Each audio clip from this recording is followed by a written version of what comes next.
Hear your self-talk? I like to hear my self-talk too. It's terrible. It's really bad. Plus, it's like really hard to hear you talk anyway. What? That's all right. I'll just read your lips. It is not that hard. At least you're not in my headset, so that's a good thing. Right. Well, I mean, it throws you off, right? It really does. So, I mean, it is what it is. I'm going to blame David. I will too. Good. I'm glad we're on the same page. I need to get my shirt on when he gets there. That's going to be cute. Is it? That's going to be cute. He gets in at midnight Vegas tonight. And he really likes California. He is. I heard he's a fan of California. He is. Yeah. He's probably going to move to California. He loves their politics.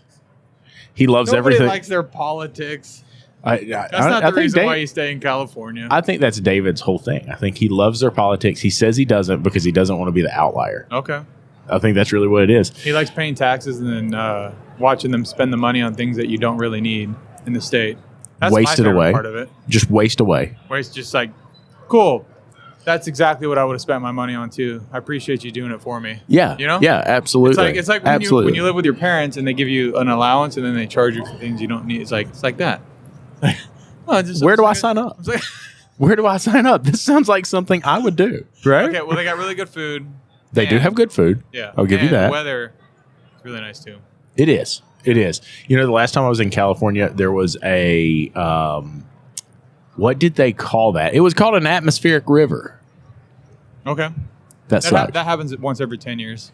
Yeah. So you were lucky. Yeah. It was like, I got to see what it's like when it's rainy in California. And all the people there acted like they had never seen raindrops before. That's very true too. Yes. Yeah. Jimmy Purdy. What's up, buddy? How we doing? I'm good. How are you? Vegas, man. I know. This is a crazy show. It's crazy. How many times have you been here? This is the third year in a row. Wow. Yeah. Have you ever seen a trade show of this size and magnitude Not before? this size. I mean, honestly, without sounding like I've been under a rock, I mean, I don't do a lot of trade shows. I mean, ASTE was my first time this year. Yeah. This is all new to me, man. Yeah. Like, and you just put your head down, you do the grind, Right. You listen to what you can, and then as your resources grow, you start finding people, you're making friends. And connections. And then it just starts unraveling, and you're like, one leads this to has been another, here the which whole leads to time? another. Yeah, absolutely. Absolutely. So I think everybody in the group knows, but you're one of the podcasts. Tell us about your podcast. Yeah, the Gearbox podcast.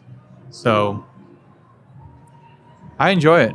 I learn so much, and it's part of my journey, my process as I've been going through tech to shop ownership to focusing more on being a shop owner and being a manager, right? Because we're all a technician, we're a manager, or we're an entrepreneur, right? Yeah. And if anybody knows that book, they can probably reference what I'm talking about. Right, for sure. And you have these three competing thoughts in your head all the time. And so listening to other podcasts, listening to YouTube channels, getting out to trade shows, meeting people. Right. I realized that's a big deal. And I've done a radio show for a long time, so I got comfortable with a mic. Right. And I think that's the biggest problem is a lot of people don't like to hear themselves talk or I don't know. Right. Hearing yourself and sitting down recording, what am I going to talk about? Right. It's like when you get on stage, you get the stage fright, and it's like the same thing happens when you get in front of a mic. Right. Right. But I've learned through having that radio show in my local town, I got comfortable with it. Right. And it's like, if I can pull people and talk to them one-on-one, they just start opening up. Yeah. It's amazing, right? And I'm sure you've seen that process too, right? Of course. Yeah. Well, and so one of the big things about it is we go all over the country and we host these polls, right? Yeah. And when we host the polls, or we, not polls, but panels, when we do those, one of the things I tell the people that are on the panel is hey, slow down and listen to what the other person's saying. Yeah. Don't think about what it is that you're going to say. Right. Don't be preparing what your topic is. And so both of our shows, and Jeff's too, are all very, very much founded on this concept of having conversations, real conversations, not bullshit conversations, not up the wall conversations where they're polished and we talk about a very specific thing in a very specific way. It's about having real conversations with people who are in the shoes that everybody that listens to the show is in right now. Yeah. Right. And I think that's probably one of the biggest things about doing the show and listening to your show and listening to Jeff's show is that there are so many people who could benefit just from listening to these conversations and A, understand they're not alone, but B, really begin to understand a different creative aspect. Yeah. So a guy stopped by the booth this morning. He's telling me about this product that he offers, and he was telling me about what he was doing.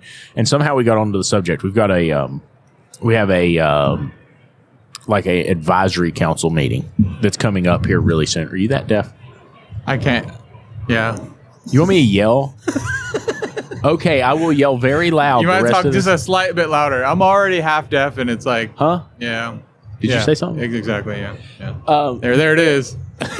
There's that bullshit again. Here we go. But here's the thing: is that like that we're talking about this event that we're having at the local high school, and this local high school is basically a working auto repair shop.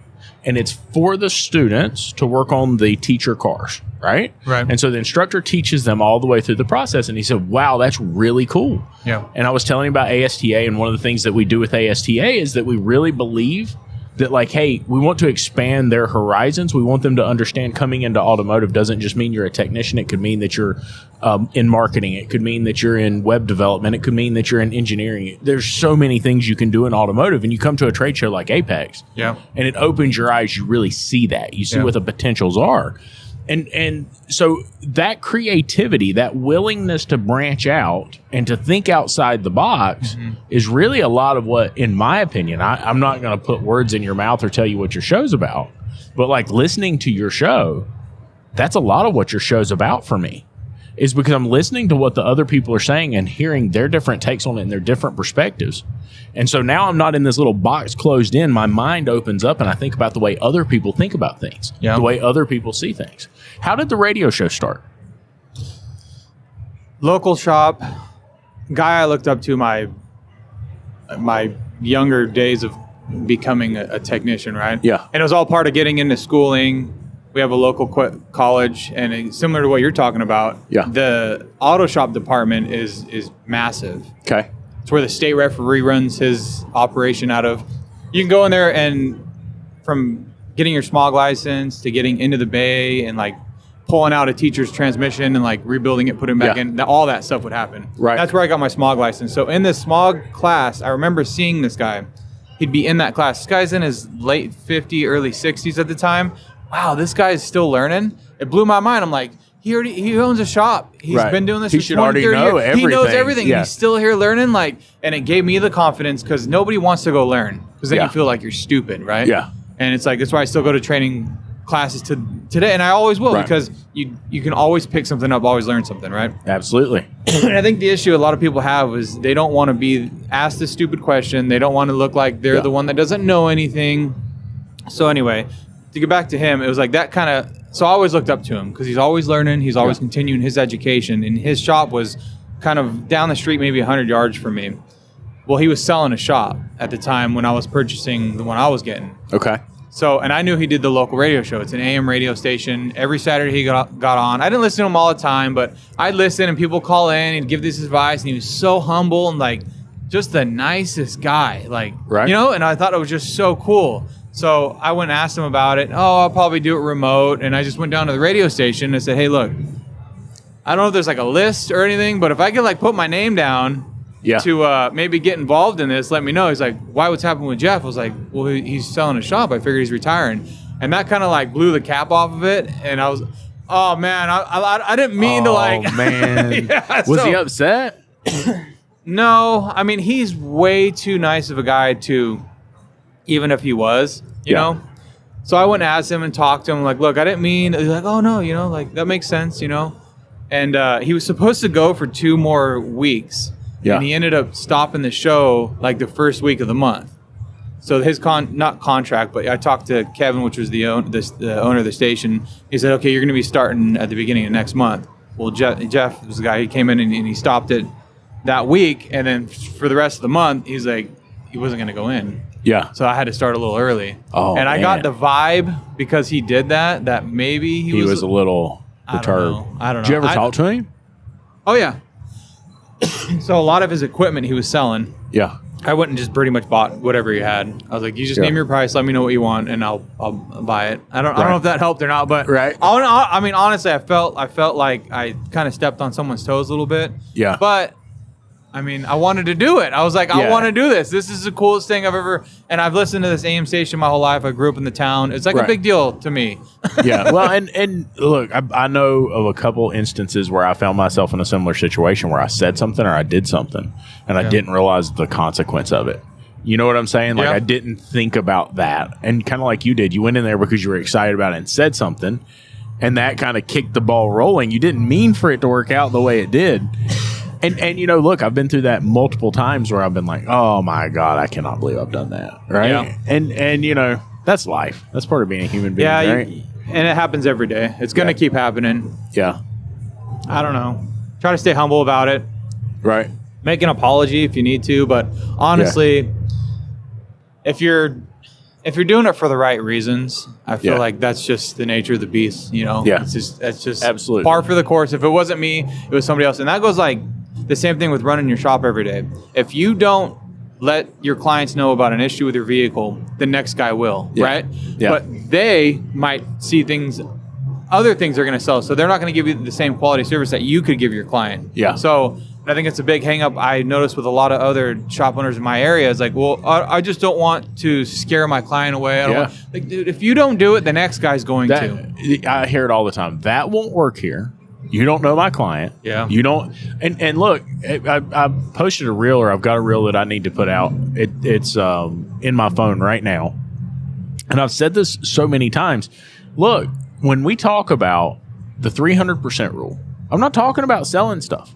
I'm talking about my job as a professional, right? Right. My job as a professional is to tell them about their car and educate them and make them aware of the condition of the automobile, make them aware of any potential incoming cost, right? To the best of my ability. I don't have a crystal ball. I can't see into the future. But if I can provide them as much information as I can and give that to them in a way that they can dissect it and understand it, right? That's my responsibility as a professional. And allow them to make a professional decision based on facts. Informed.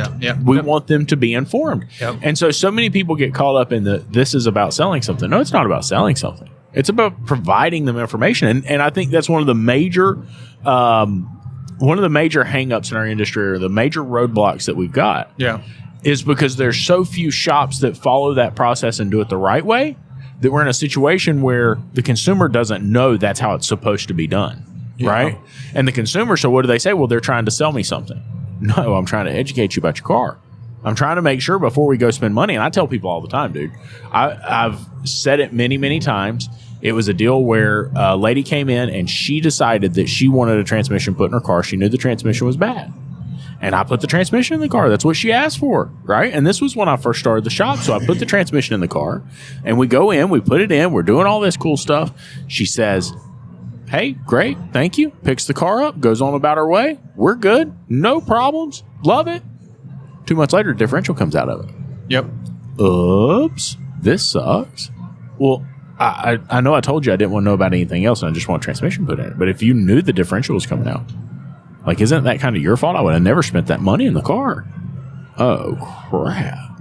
Right? Like, because now I'm looking at it, you know, the shop owners typically, their motive or what they're saying about this is, well, if I'm telling them about it, it could be selling them something they don't need right now. Right? Well, they do need it. They might need it 6 months from now, right? Like, it's wearing now. It's not completely failed at this point. Right. But at least if I'm informing them, they can prepare for that. If I'm not informing them, in my opinion, I'm ripping them off, because now they might approve a big repair and then something else fails that I knew about. Absolutely. Whose fault is that? That's my fault. The shop that I bought, it was a transmission shop. Still is. I don't build as much, so I wouldn't technically consider what we do a transmission shop. We definitely specialize in that genre. I will build them. I understand the process. I can diagnose them. I can all that stuff, right? So one of the main issues from the previous owner was exactly that. We are a transmission shop. We don't change oil. We don't do brakes. Don't look at the rest of the vehicle. It comes in here because it's on the hook and it's got no drive, no reverse, no whatever. We're putting a transmission in and see you later. I couldn't tell you how many times that happened. Oh, dude. Come back screaming. I would not have spent at the time $2,500. So this is a long time ago. I know, right? In California, wait a minute. transmissions were ever $2,500 in California? You know, there's a local guy, and he's still doing in-house rebuilds for $2,500 for pretty much. So anyway, holy crap! Yeah. So to talk about this won't happen to you can't charge this much because this other guy. Trust me, we're all dealing with it, right? Yeah. This is a guy I know. I've known a long time. He owns the property, he owns the building, he owns the shop. He does the work. He's looking at selling the shop, but he does pretty much anything $2,500. Yeah. Bring it in, drive it out. Your bill's going to be $2,500 for a rebuild. I don't know what he's putting in the rebuilds. Doesn't matter. It works when it leaves. But anyway, regardless of the point, that was the problem I had with that shop before I took it over, was that nothing got checked. Yeah. Come in for the transmission, you do that and leave, and 6 months later it'd be a problem. So day one when I took over, when the vehicle comes in, we're charging the client $150 for our basic hourly rate to look this vehicle over. Not a free DVI, not a free inspection. No, it comes in, and that was the conversation I have with each and every one of them. Clients said, well, what do I got to pay for? Okay, so if you think you need a transmission, and we do that, and you spend $6,000 or $7,000, and you come back to me 2 months later because your brakes are grinding, because your water pump's leaking, because you need a differential, are you going to be happy about spending another $5,000? Absolutely not. And that was the conversation I had. And it's like, oh, I get it. Like, let's look at it. Let's put everything out on paper that we can possibly see, and that way, if are you spending 6 or 7, or are you looking at spending 10 or 12,000? Right. And I think that maybe we've derelicted our duty as professionals, as automotive technicians and automotive shop owners. And I guess by saying that, what I'm trying to say is that we've allowed the standard to creep. You know what I'm saying? You ever experience creep in your life, like experience creep or a financial creep where your bills start going up?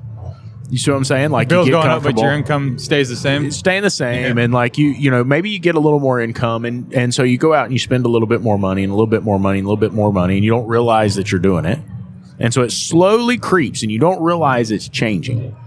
And so I think, I'm not going to say that our industry's ever really got this right. I don't mean that. I don't know if any of them really have on your point, Of course, but I also see that we're creeping in the right direction now. Does that make sense? In other words, like more and more shops are acting as professionals and treating consumers the way consumers to bring that should be up on treated. that point. So last night we went to Gordon Ramsay's restaurant, right? So we sat at the chef's table, which I don't recommend that. Okay. I think it was kind of I think they got us. A shtick. They definitely right. They showed us this chef's table. But the cool part about it was we got to talk to one of the lead chefs or head chefs during our meal. Right.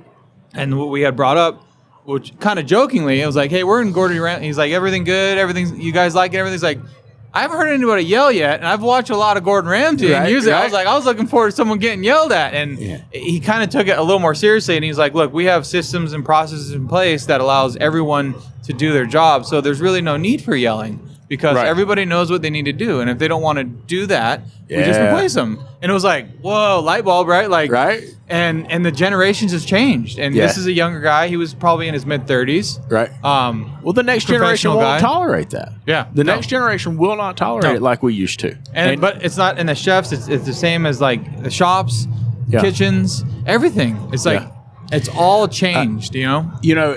I know that it frustrates the heck out of people like Dutch. Right. It really drives him nuts because, he came from that tough generation. He came from the tough love generation. Yeah. Right. And I've even got a reel where he's talking about that. Like, hey, it's not their fault. It's mine. Like I failed them. I didn't teach them. Look, I don't necessarily think that the next generation is a problem.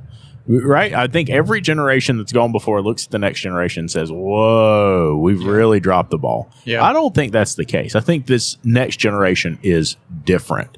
Right. Remember the Seth? I don't know if you had a chance to watch it. We were at Apex. You probably should not have had a chance to watch it yet. But the Seth Godin video that I sent you. I got about halfway through it. The other one. A whole different mindset. Right. And like, I think there has to be a paradigm shift in automotive and as business owners as a whole. We have to start looking at this in a different light. We have to start, Tim Kite. I've always talked about his videos on here, the Focus Media, or I can't remember, Focus 3 leadership coaching is what they call the business. But one of the things that stands out to me is in one of his videos, he's talking about leadership. And he said that if you are going to lead people, you have to be going on a journey. You have to be going somewhere. Yeah. And so if you're not going on a journey and taking people with you, you're going on a personal trip, right? That's true. Yeah. And so I think that this next generation really needs to be led, and they want to go on a journey. They want to accomplish something. The more people that I talk to, and like, dude, I get on these Ubers, right? Like get in the Uber and head down the road. I'm a talker. So I'll start asking questions. And last night, David rents an Airbnb. Okay. Let me put this out there for you. David rents an Airbnb, and it's an hour and 7 minutes away from here. From here? Yeah. And he's like, yeah, but it's only 30 miles. I was like, dude, in Vegas, 30 miles at 1 mile an hour. Bro, that was a $212 Uber. We're not in Kansas anymore, no, Dorothy. Right? And so we're going out there, and it's a completely silent ride out. And then on the way back, I'm talking to him, and he says, "Oh, I want to be an automotive technician," because we told him why we were here. We're at SEMA and Apex. And he said, I want to be an automotive technician. And we begin to talk, and we're talking about like his vision for the future and what he's looking for. And he says, I don't have any experience, so I went to UTI. I spent a lot of money going to UTI. I'm in school right now. I've gone to Subaru, and I've asked for a job, and I'm trying to get this job with Subaru. And so I began to ask questions like, hey, where do you see yourself in 5 or 10 years? And he's kind of planned it out, right? Like he's got this vision in his head of where he's going. And I know a lot of younger kids, they don't have that yet. Yeah. But I was so inspired to see this guy like has this vision and this idea of where he's going. And so I realized that nobody had been there to refine that vision for him. Yeah. Nobody had been able to be there to set realistic expectations and to define what this journey is going to look like and what he should expect and what he shouldn't expect, right? Yeah. And you talk how relatable is that though? Oh yeah.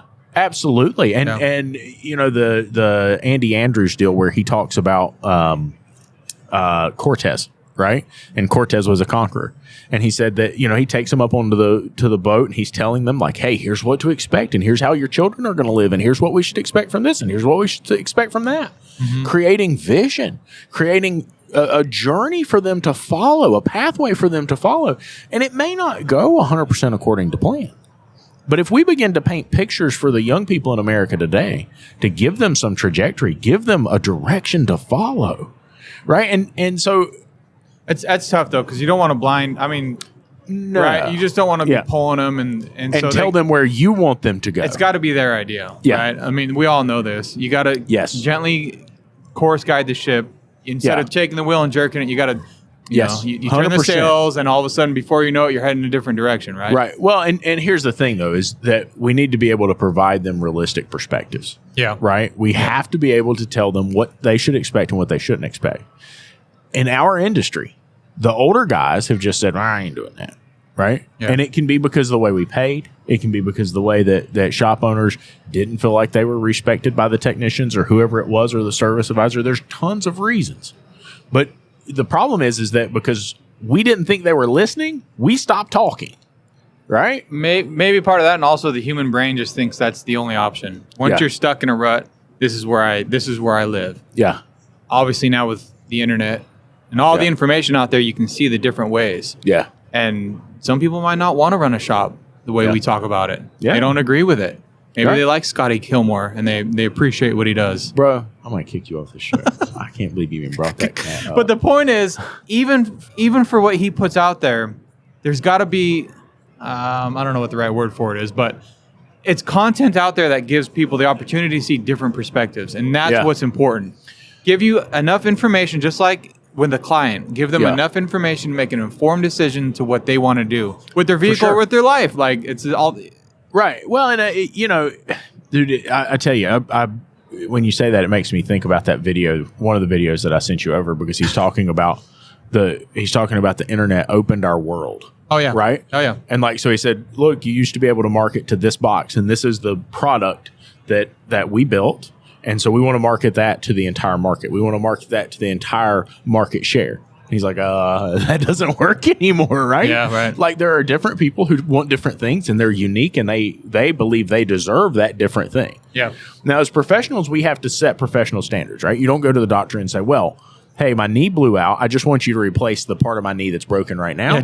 And by the way, here's my part, right? Yeah, yeah. And so I think we have to have professional standards that says, hey, I'm sorry, there's certain things I can't do, but I'm also willing to serve you the way that you want to be served. And that's based on experience of like making mistakes. Yeah. Right? And so, when the first year in business, bring in whatever you got, bring me your parts. I'll give you a discount. Yeah. I just need to get cash flow, right? Yeah. Is there something wrong with that? Is that a bad thing? I mean, you can have these standards, but if you don't got the cash flow, if you don't got people coming to your front door, right, that you got a bigger problem than trying to set standards. So it's difficult. You have to evolve. There was a conversation a while back, and Scott Hicks was on the show, and Scott's wanting to start a mobile diagnostic company, right? And David just absolutely rages out, and he said, "Look," he said, "it doesn't make a hill of beans if he wants insurance, if he wants this, if he wants that, if he wants the other. If he has no clients to pay for it, oh, absolutely, it doesn't matter." And so I really see that point. But in the same respect, like, if we're going to go be a business owner, and I've told people this before, I would not go into this underfunded, right? You know what I'm saying? Yeah. Like, if I'm undercapitalized, I'm not getting ready to try and make this happen. That's true. Because if I jump into this and I don't have the money to take care of things, and David says, well, I mean, what are they going to do? Like, he's a fly-by-night mobile diet guy. He burns a shop to the ground. Like, they're going to sue him. He doesn't have anything. So they just take whatever it was that he did have, and he just starts over and whatever, right? Or maybe he doesn't give them a paper receipt, so there's no documentation that he even did it. Yeah. But my problem with that is then that leads us right back to where we're at right now, that we have people creating a bad image for our industry, right? And if we're professionals and doing the right thing, I believe we have to create a better image for our industry. Mm-hmm. I do believe, though, and for those who ask those questions like, hey, do you really believe this crap? I genuinely believe that we're fighting an uphill battle, right? We're never going to win the hearts and minds of those people who believe in operating that way. Well, if you don't have the capital, you don't have it, Yeah. And I could point the finger at myself. I did the same. I didn't know what I didn't know. Too. Right. And we all kind of start there. And then we have this expectation that the next person opening a shop is going to know everything we know and do it all right and not, not get in touch with EPA and hazardous waste and get your insurance and all that. And then we all base everything on the worst case scenario. Oh, well, you're going to kill somebody because a technician that you're underpaying isn't going to tighten something. He's going to roll over a car and kill a bunch of, run into a school bus, right? It's like, that's not really going to happen. Like, right. We hope. It's going to. We hope. I mean, there's a slim chance that it's a possibility. Absolutely. But we've all started, I mean, definitely me, bootstrapped and had less than $5,000 in my bank account for 3 years. Yeah. Hiring guys and paying them at minimum wage, because in California, that's what I had to do. Yeah. Just so I can meet my status quo and get sued that way. Right. And then I had a guy total vehicle, front end collision. Right after a $6,000 ticket. It's like, I've had these bad things happen to me, but I got up and put my boots on and got back to work the next day. 7 a.m. Like, I'm going to keep moving forward. Well, look, I look at all the problems in life, right? And sometimes we become. I was telling a good friend of mine the other day that we fall in love with our problems. You know what I'm saying? Like, we love our problems so much that we're unwilling to let them go. And so when we talk about problems, right? Like, I got a tax bill today that like hurt me in the feels, right? I was really sad about it. Do you ever like those? Do they ever make you feel good? God, this one hurt. This one really hurt. Oh, okay. This one really hurt.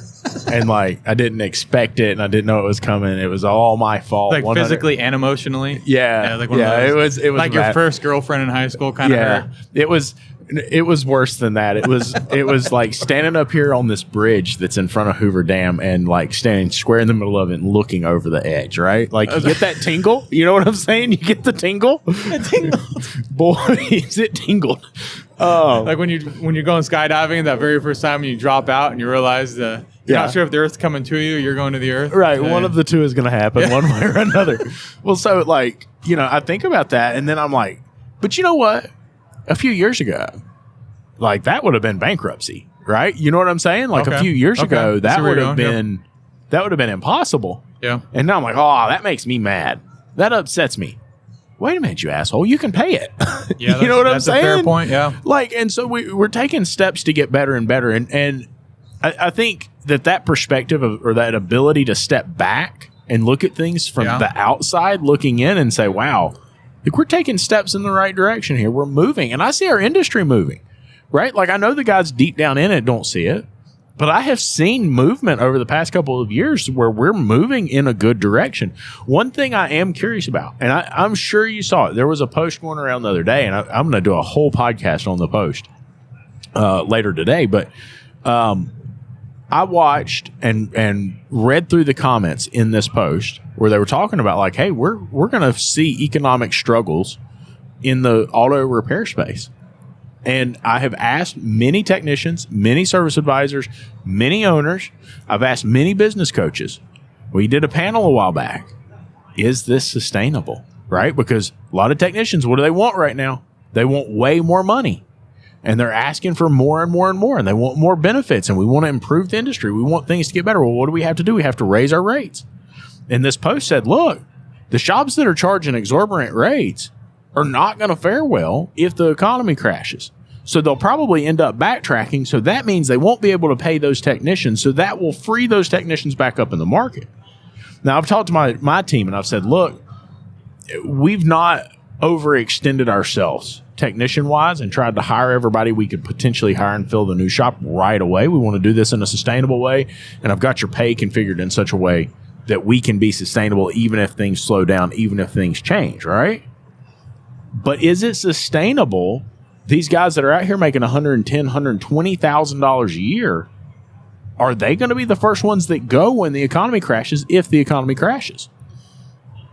Yeah, it's a fair point. I mean, in California, this is a median. So I guess we're definitely having two conversations about what our tech should be paid. But on the point of overpaying and having them leave the dealerships, that's what's happening right now. Yeah. That's a big, you go to the dealership because you want to be busy and you want to get paid good.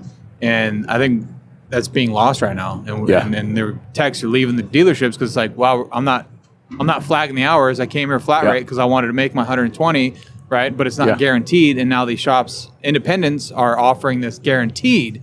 You don't need to be flagging this kind of hours. You just come work for me. I'll pay you your 100,000. I mean, in California, that's what's happening. Like that's. Well, I mean, that's what's happening. I think it's all over the country, and I've been very, very cautious.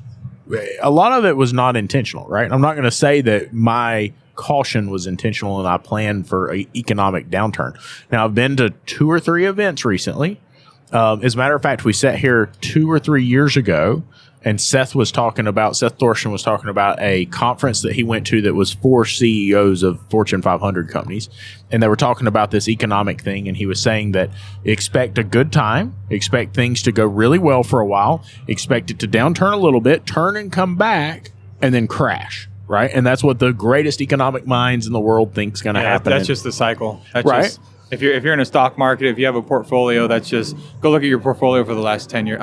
That's tough because we had COVID, but I mean, still, like that's just what happens. And that's true. And COVID has been remarkably good for the automotive business up to this point. But did that set a house of cards, right? Exactly. Well, the American savings is the lowest it's ever been. Well, maybe not lowest it's ever been, but it's pretty low right now. The amount of money in the American saving account is pretty slim pickings right now. Yeah. And so it makes you say, hang on now. Are we in for something here? And so if that happens, I guess my question for you is, what do you think happens to these technicians in these overextended shops?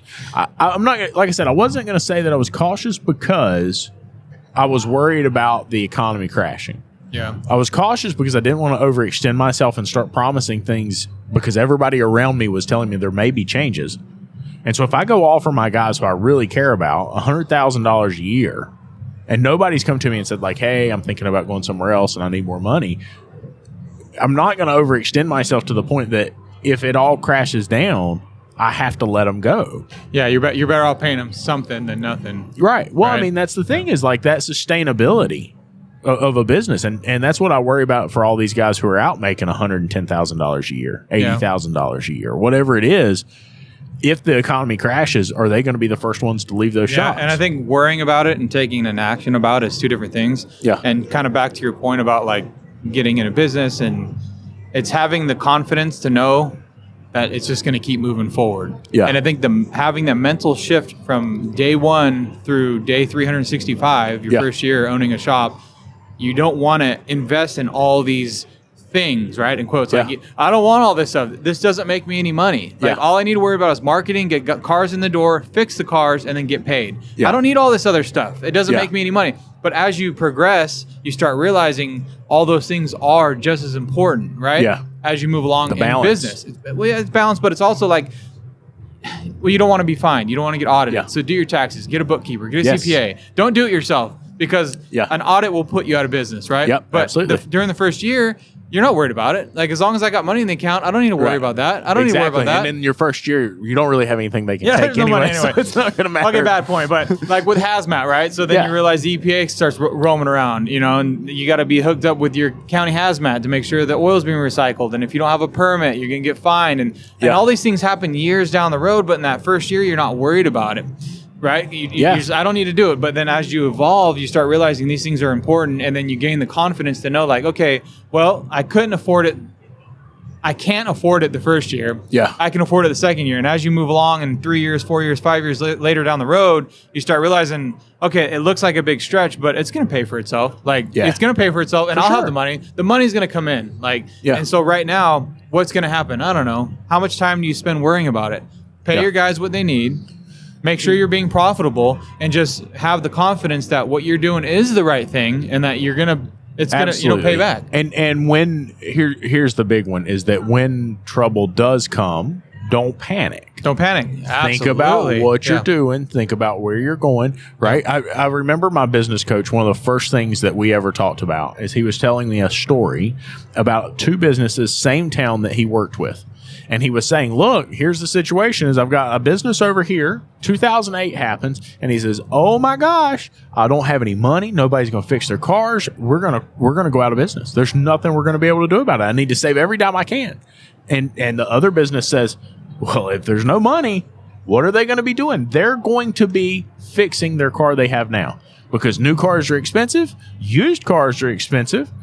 They are going to end up fixing the used car anyway if they buy it. And most consumers are smart enough to see through this. So what are they going to do? They're going to fix the car that they know and it's paid for. And so we talk about it, and he said, so the one shop says, I'm going to advertise and I'm going to tell my consumers that. The other shop, what do they say? They say, oh, I can't advertise. I need to put that money in the account. I don't have the money. I don't have the money to advertise. And so what happens? One goes out of business and one thrives. Right.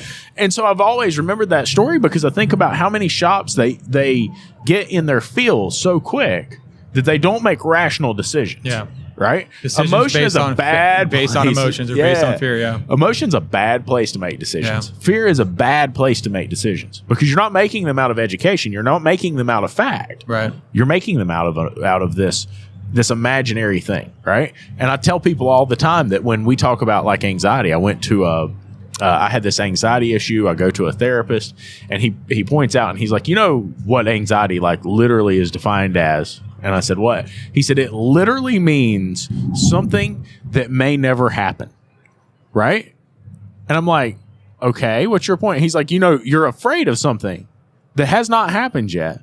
And it may even be an irrational fear, and it may never happen. But you're focusing such a large portion of your energy on it that your mind is looking in a different direction. Yeah. And he's like, so you're going to make it happen because you're so worried about it happening. I mean, it sounds easy when you say it like that. Yeah. I know, right? I know. But when it goes back into your brain and they start coming up, it's really hard to talk yourself out of it. Yeah. But, and some of it, you just have, I don't know if you have to be blind or put your blinders on and just have your vision, have your mission, know what you need to be done. And even though you're having these thoughts of like, all this, just keep pushing forward. Yeah. And that's where having a coach comes in, because just keep doing what you're doing, man. Right. But I don't want to. Just keep doing what you're doing. And you got to put your head down and tell yourself to shut up. Right. Sit down, take a seat, and keep moving forward, man. You're going to be fine. Now, do you have a coach for your business? Yeah. Who's your coach? I'm with the Institute. Very cool. Yeah. Very cool. Now, let me ask you this, because this is something that I've asked a lot of shop owners about, and just out here mingling, talking to shop owners. When I talk to them, one of the questions I have is, what's your vision? What's your destination? And did your coach help refine that? Right? Because one of the things that I thought was really interesting in my past couple of experiences when dream building and vision building, right? Yeah. One of the big things that I thought was so cool about that is I had people in my life who said, hey, now, hold up. I don't know how realistic that is. Or, hey, maybe you're undershooting. I don't think you've clearly defined that. Right. And so it's been really cool. And the last one of those, when I had a coach, he sat down and we really talked through what is the vision? Like, what is it? And have you really broken that down with them yet? Have they reviewed that vision? What's your why? Yeah. No. No. I mean, I bet it's coming. to be perfectly honest, it's been, my why was to take the shop and make it better. I was so sold on the shop because it was in the community for 40 years. Yeah. And I could not see it die. I wanted to bring it back to life. Yeah. I don't know why. That's what I wanted to do. I was like, I'm going to take this, I'm going to make it better. And I have. Right. And then I had the goal, okay, I really want to have $1 million revenue shop. In California, it's not that big of a deal anymore. Yeah. And that seemed to be how the carrot's been dangling for me, right? Yeah. Like, I need to make enough to afford a $250,000 home. You make enough to do that, and then the houses go up another 100,000, right. Another 100,000, like, another 100,000. They just keep dangling the carrot in front of me, right? And so even though I've made that goal, and this year we're on track to break $1 million. Yeah. So in my mind, I'm like, well, what's next? And it's a scary place because then you lose that fire, you lose that passion, and that's not what you want to do. Like, I need to get what do I want? And so I'm constantly like, what do I do next? And it's like, keep the motivation, keep it going, because I don't want to lose what I got, right? Right. Well, how many shop owners do we both know that have said, I want to be the best? Okay, well, right. What is the why best? else would you do it? Right? I want to be the best. Well, what is the best? Right. And the best for you looks different than the best for somebody else. Oh, absolutely, yeah. And that's one of the big things that when we started working through my vision, it's like, nah, man, like, that's not enough. Like, that's not enough to sustain you in hard times. Like, you don't understand what the destination, you don't understand where you're going. You can't smell it, see it, taste it. And I think Dutch said it the best. It's like, if you want to own a shop and be closed at 3 o'clock and go fishing, right, with your son, that's your win. Yeah. You want to own 10 shops? That's your win. Right. Whatever your win is, you just go do that. Right. But you have to define it. Yeah. And sometimes the problem is that defining that is harder than just saying this is what I want. Yeah. Right? Because we're short-sighted creatures. And one of the things that I've always heard, I think it was Jordan Peterson who says we're aiming creatures. Right. So we think about something, we envision something, we aim at it, and we go in that direction. And so we follow that pathway. Yeah. It doesn't matter if the aim is a good aim or not. Right. Right. Yeah, there's no other options. This is the way I'm going. Yeah. Exactly. Yeah. We may be going in the wrong direction. We may be going in a spot that's not what's best for us, and we don't understand that or we don't see that. And so, man, I'm telling you, I think that talking to your coach and talking to your people about, hey, like, what is the vision? What is the destination? I've been like laying this out over the past couple of months for my team. Like, what is it we're trying to accomplish? And then what happens when you achieve that? That's why you gotta do that to me. I mean, that wasn't nice. That's the real thing. And it's something that until this year, I haven't even thought, like, that wasn't even a thought. It's just like, for 5 years, it's been 6 years, 7 years. I don't know. I'll have to look at a calendar to tell you how long it's been, but you just put your head down, you show up, be the first one in, last one out, and you just keep refining your systems. Yeah. Talking to people, right? Yeah. Finally, and I wish I would have got a coach a long time ago, but I didn't have the money. I mean, it's like, it's a chunk of money. Yeah. And now that I'm doing it, it's like, I wish I would have done it sooner, but there's no way I could have. Right. And now I've listened to so much and retained so much information that a lot of the coaching I'm getting is kind of just reinforcing the practices that I've been putting into place, or like redefining it. And it's still important because it's like, oh, this is what I've been trying to mold and create. Yeah. And well, all you got to do is like that. Oh, boom. And they click together and it all goes into place. Like, boom. And then it's done. And it's like in the last 6 months, because we started at the beginning of this year. Yeah. And just in the last 6 months, it's just like everything's just clicked together. Because all the foundational stuff was already there, Right. Well, and so to that tune, like a coach can take you and get you to that next level pretty Absolutely. quick. They can usually pay for themselves. Oh, yeah. I use Rena with Empowered Advisor to coach our advisors. Love her death. She's fantastic. And so one of the things we talked about is like, hey, this is an expensive program, but this is a valuable program. Yeah. Right. And so I've watched our advisors develop as human beings, not just as advisors, but as human beings, and learn communication skills and learn how to communicate and see things differently. Right. And so, when we look at that growth, the amount of growth that monthly investment makes for you, right? Because all of a sudden we're not just talking about, hey, by the way, we're gonna come in here and we're gonna tell you what's wrong with your business. We're talking about we're gonna create a plan that not only pays for the coaching that you're paying for, but we're going to create a plan that gives you that time off because that's what you want. We're going to create a plan that gives you that 10 shops because that's what you want. Like, that's what your vision, that's what your destination is what you've set for it. And so because they have this outside picture, and we were talking about emotion, and like emotion will lead you in the wrong direction. Right. These business coaches being on the outside have this perspective that doesn't have emotion involved. Absolutely. And so what, like, I want to be a $10 million a year shop. Well, yeah, I understand that, but you got 3 bays. It's not going to happen. Well, I want a toilet made out of solid gold, but it ain't in the cards, baby. Exactly. I don't. Why would one want a toilet made out of solid gold? I don't know. I'm curious. It sounds now. cool. I don't know. I mean, like, would it have a benefit? Do you think? I mean, I've never had one. If you get one, let me know how it goes. But on the point of solid gold toilets, streak-free flushing. Is that what? Oh no! Oh, it's a lot of red meat this week in Vegas. So I don't know how Vegas does it with their sewer system, but that's rough. Not to derail, but on that note, like with technicians, and one of the things with me with coaching, wrapping my head around was return on investment. So they make their money, and then they make you money. But showing you to pay a tech and what that will do if you pay them appropriately, right? Yeah. And you can't just throw a number at the wall. Oh, I'm going to pay him $50 an hour. Right. For what? How do you know? Right. Yeah. And as a tech turn shop owner, like most of us out there, we know what we were paid, and you just can't wrap your mind around paying someone else more than that to come into your shop because you're the best technician. Absolutely. I was the best technician. Yep. So if me as an AAC certified master technician and transmission builder never got paid more than $30 an hour, there's no way I'm paying anybody more than $30 to work in my shop, right? Yep. And it's like, well, I was in a shop that was not well managed. And now I'm not a technician. I've moved to being a manager in my mind. It's like now I have to see. And I just wouldn't have seen that without a coach. I wouldn't look, if he produces this, you can pay him X amount. Well, I'm telling you, I think in so many cases, that's why we always say that technicians make terrible business owners. Yeah. Right? Is because they have this mindset. And one of the worst flaws I ever had was I kept trying to hire people and teach them to be technicians. And I never wanted to hire somebody that was better than me. Yeah. And now looking back, what a dumb thing to do, right? Like, how stupid is that? That's ridiculous. Yeah, it is. Why would you ever do that?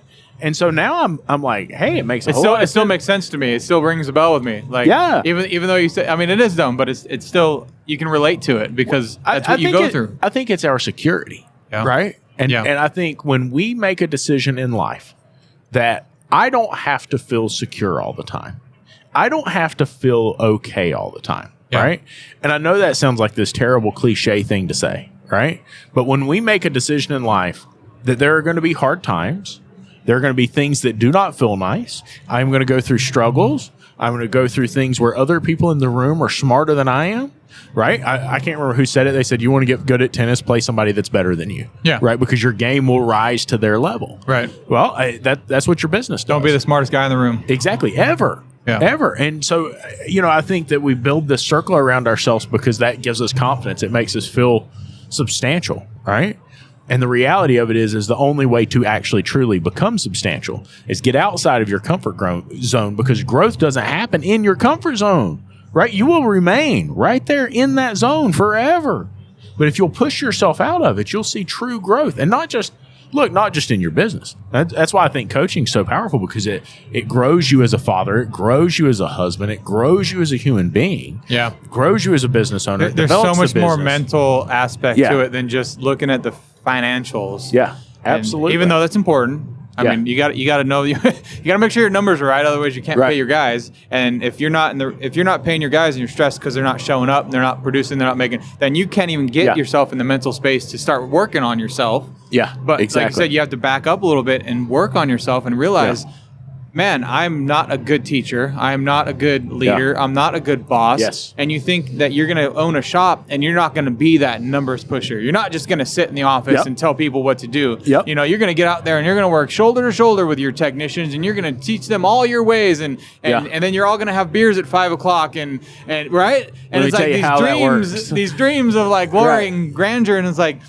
you can do that, but you have a long ways to go before that's like exactly. Well, and that's just it, is that it is a long journey. Yeah. It's not an overnight journey. Right. And I think that awareness is the most important part of it. Right. I think awareness of weaknesses, awareness of strengths. Right. We always talk about SWOT analysis and pest analysis. The willingness to sit back and write down like, hey, where am I not good at? Yeah. So often, I think as business owners, especially when we're in a situation where we don't have any formal business owner training, we think weakness. Well, I don't have any weakness. And it's really that we're unaware of the weakness or we're unwilling to look at the weakness. But until we recognize the weakness, I pissed a bunch of people off the other day. And I said, we were talking about the 300% rule. And I really upset a couple posters. And it was the guy who was talking about the Subaru engine and the timing belt idler pulley failed. You know what I'm talking about? Did you see that? It was an ASOG? No, I didn't see that. It was one of the idler gears. The bearings went out in it. And it looked like it had a semi-new timing belt on it. And I said, look, here's the deal. I said, if you didn't put on there that this vehicle needs a timing belt every however many miles, then you're somewhat responsible for this. Yeah. And they said, how can you say that? He didn't cause that to fail. Of course he didn't cause it to fail. It's not about him causing it to fail. He didn't advocate either. He didn't advocate, but here's the thing. If you go to the doctor and he didn't tell you have, same thing. Why didn't you tell me I had cancer? But it's bigger than that. Yeah. Right? It's bigger than that for me. And here's why it's bigger than that. And it was the whole purpose of my comment, and I don't think they heard me. I don't think they saw through it to see what I was trying to say. They just didn't listen. Well, here's what it was. It was extreme ownership. It was that if I take responsibility for said failure, then by God, I can fix said failure. Right? Very good point, yes. And it has nothing to do with whose fault it is the damn car's broke. The point is the car's broke. Yep. What could I have done differently? Yep. And they said, well, but it's not his fault. It broke. If he goes to court, he's probably not going to lose. Doesn't even matter. Doesn't matter. It's focusing on the wrong part of the conversation. Right. If I had, what could I do to change that scenario? Yep. Well, if I put it on the ticket and said, hey, it needs a time about this many miles. It has this many miles on it now. Just want to make you aware of it. And the client says, no, I don't want to do that. Then at least I've done my part to educate the consumer. Guess what? Now it is a moot point. Yep. If I go to the judge and say, well, we did right here, tell her, need to be done. Yeah. What's the judge going to say? Another point of just going to the worst case scenario. It doesn't even need to get to the judge. Doesn't need to go to court. Yeah. And I hear it all the time on the Facebook group, on the page too. It's like, oh, well, you need to do this because you need to justify yourself. How many of us have gone to court over this kind of stuff, Absolutely. right? You go to small claims, worst case scenario, right? And so I've always said someone comes in upset, which we don't get a whole lot. I mean, Leanne does a fantastic job of advocating and treating clients right and educating them. But Jimmy just buries the bodies if they're upset, so they don't count anymore. Yeah, so don't piss her off because then I got There's John Firm. But yeah, I mean, they come in, they're upset, and it's like, so I see both sides of the story here. Yeah. Bottom line is, you came to me, there's something that went wrong and you're not happy with it. How do I fix this? Yeah. What do you need? How much money do you need? What do you need from me right now? Right. No, I would just want to tell, it's like, no, like we don't need to argue about this. Yes. You're right. I'm wrong. How do we fix this? Yeah. Maybe you can apply that to marriage counseling too. Oh, dude, I'm telling you. That is the most powerful thing ever. I should probably do that more with her too. But I mean, to the point of like running the shop and taking the ownership, it's like, just, dude, even if it's not yours, it's still a learning opportunity for when it becomes your problem. If we ask somebody, look, more than anything, and I took this lesson super hard because it was scary for me. And the lesson is that to ask clients what you can do to make them feel better about the situation. What do you need from me? Right. Yeah. And the same thing in our personal relationship with my wife, right? Like one of the things that I've noticed about that is she said just the other night, we were talking about it, and she said, I remember when we would argue about everything. And she said, now we talk about everything. right? Like we have a conversation about it. And we both matured. We both grew up. We both understood that wasn't healthy and it wasn't a good environment. It wasn't like we fought like cats and dogs. It was an argument. You're just trying to win an argument instead of fix a problem. Exactly. Yeah. And so like when you go to the consumer and you say, what do you want? I think it's so scary for shop owners. Why is it scary? Because they think it's going to cost them a bunch of money. Do you know that 90% of consumers say, I just wanted to be heard. Yep. I just wanted you to understand I wasn't happy. I didn't like what was going on. Yep. I didn't think you understood what I was trying to say. Yep. And so if we say, hey, I am so sorry this happened, like help me understand what it is I can do for you because I want to make sure we take care of you. Is there anything you need? Tell me how you feel. Right. Let them vent. Let them get it out. And then you ask them, like, what do you need from me? They're often going to say, man, I just want you to hear what I had to say. And thanks for listening. Exactly. I'll be back next week. Imagine that. Like, and I think we look at it and we have this idea in our head that it's going to turn out way worse and they want $100,000 or something. Like, come on now. And on the point of financial and like being scared you're going to have to pay out. Well, what's your time worth? You want to argue with this guy for 30 minutes to not even solve the problem? Because you're not going to win an argument with a client that's upset about their vehicle. It's an emotional. You will never win an argument with a client. No. Even if they walk out. It might end, right? But you're going to win. You lost no matter what. Yeah. Right? Yeah, you lost no matter what. You're never going to get back into their pocket again. Right. And they're going to tell at least 3 people they know. Yeah. Right? And so they're going to tell 3 other people. Right. And then still you've still wasted 30 minutes of your time as a shop owner arguing. And that was really hit me when I was going through that process of like, how do I fix this? How do I deal with this upset client, right? Yeah. And I realized how much time I was spending, and it got to the point like, look, we're not even going to start arguing because I don't have the time for this. I have other things I need to be doing. Yeah. Right. So how do I cut to the chase here? And I looked at it as if my time is worth $200 an hour, even if I were to refund him the $200, it or whatever it is, it's like you just do that cost analysis, and it's like, wow, if I could be done with this conversation in 5 minutes and save myself $195. Oh, and here, even on top of that, one of the reasons that I think we do that is because we have this vision in our mind that what's going to happen is we're going to get a completely unreasonable or crazy client, right? And look, the eviction client that I catch such a hard time over, right? How stupid was that? What happened to you? What was eviction? What did that mean? I always wanted to ask you that.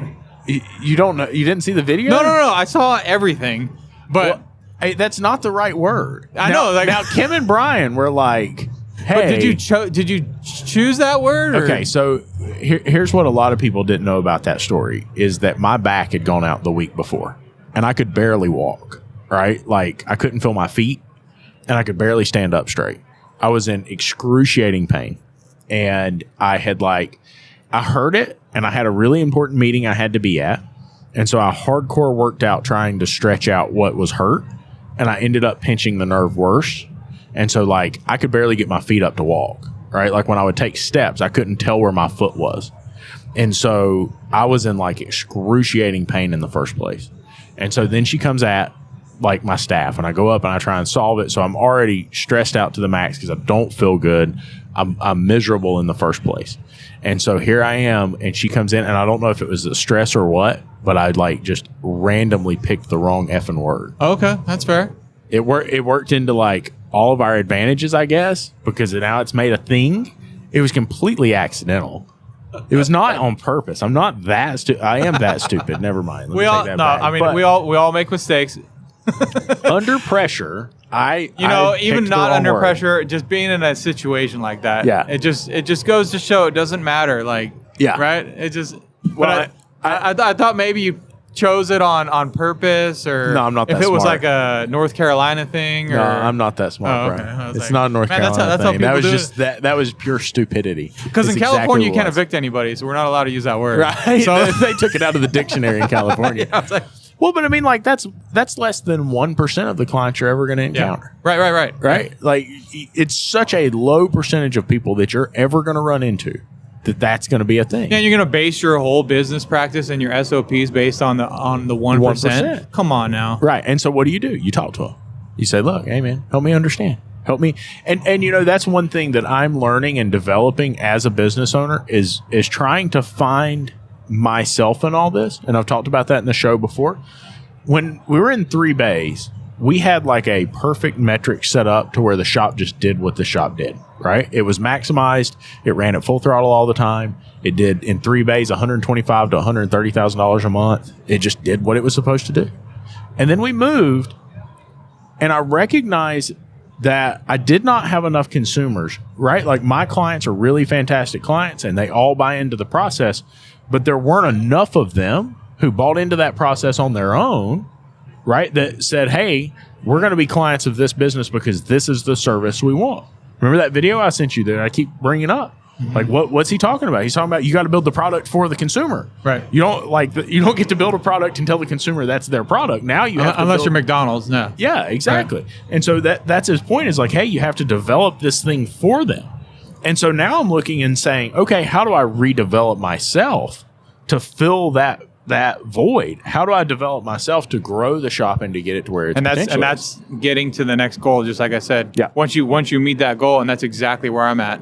Yeah. I'm like, so now that we've hit this ceiling in a sense, I don't want to call it a ceiling, but we've met that goal, everything really does need to change. And I've been so stuck on not doing oil changes, not doing maintenances. I don't want to deal with that. I want the big stuff to come in. We got a $1,400 ARO. Like we achieved all these things I set, but that put us in a direction where now we have to backtrack a little bit. I don't know if I call it backtrack, but we definitely need to course correct and change the way we do things a little bit to bring in a new base client, right? Yeah, absolutely. And it's like, how do you do that without sacrificing your set goals or your set? Yeah, I don't know what the word is for it. The standard.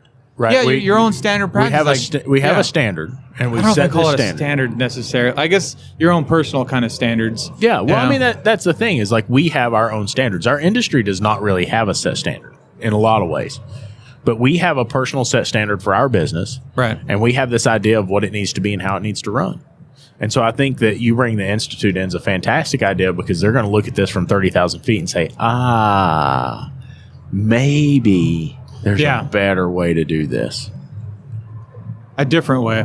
Yeah. I think there has to be a different way. You just hate the idea of somebody else having a What's better that? idea. You hate the idea of somebody having a better idea. Yeah, of course. I'm a technician. All right. So how can people find the podcast? And give us a hint. What's coming up next over the next couple of months for the podcast? I got some cool stuff coming up. I got a really, really good one lined up. We're going to talk about the technician shortage. Okay. Got some guys in the transmission specialty field. Okay. Mr. Jim from Sonics himself. Oh, nice. So he's going to come on with David Tang and talk about the shortages. And then I got Paul Danner coming out pretty soon. We had a good conversation with him and his wife at ASTE. Yeah. Yeah. Very cool. It's a slow rolling ball, but like I said, I enjoy it. And then I still got to run the shop too. So there you go. Definitely, you know how it is. Where can they find the podcast? All your national podcast listening apps. What'd you say? Listening apps. Yeah, Spotify, bro. And my favorite is the Apple Store. So my favorite place to find it is going to be on your podcast app on your iPhone. What's the name of the show again? It's the Gearbox Podcast with Jimmy Purdy. Awesome. Thank you for being here. Yeah, man. This is good.